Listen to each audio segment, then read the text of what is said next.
پاکستان په بریدونو کې د ټپیانو د درملنې او بیړنۍ روغتیایي ملاتړ لپاره د هند بشري مرستې کابل ته رارسېدلې دي. د حقیقت نیوز چینل درنو کتونکو سلام، ستړي مه شئ، وخت مو په خیر. ګرانو کتونکو که حقیقت نیوز چینل مو نه وي سبسکرایب کړئ، په درنښت سره همدا اوس یې سبسکرایب کړئ تر څو زموږ مهمه او تازه خبر تر ټولو د مخکې تر تاسو در ورسیږي. د رسمي او غیر رسمي راپورونو له مخې هند 2.5 ټنه بیړنۍ درمل، طبي وسایل، روغتیایي کټونه او د لومړنیو مرستو بکسونه او نور اړین تجهیزات استولی دي، څو په وروستیو پیښو کې د ټپیانو درملنه په چټک او اغیزمن ډول ترسره شي.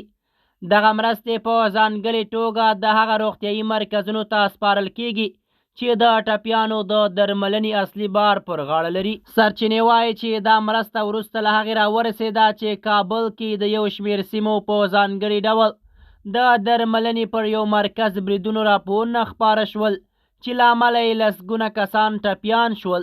د ټپیانو شمېر د زیاتېدو له امله روغتونونه له فشار سره مخ شوي وو او د درملو، تجهیزات او حتی د ځینې اساسي وسایلو کمښت محسوسېده.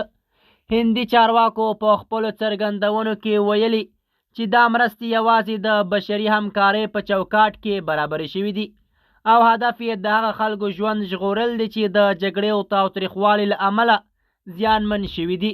دوی ټینګار کړی چې د بیړنیو مرستو دا لړۍ به د اړتیا په صورت کې دوام هم ومومي. په همدې حال کې د کابل یو شمېر ډاکټران او روغتیایي کارکوونکي وایي چې د دغه مرستو رسېدل به د ټپیانو د درملنې بهیر ته چټکتیا ورکړي او د هغه ناروغانو لپاره به اسانتیاوې برابرې کړي چې جدي درملنې ته اړتیا لري. د دوی په وینا په وروستیو ورځو کې د ټپیانو شمېر زیات شوی و چې ځینې روغتونونو له ظرفیت څخه پورته کار کولو ته اړ شوي وو. د حقیقت نیوز چینل درنو کتونکو دا و زموږ د نن ورځې چمتو شوی خبر. تر بیا مو په الله سپارم.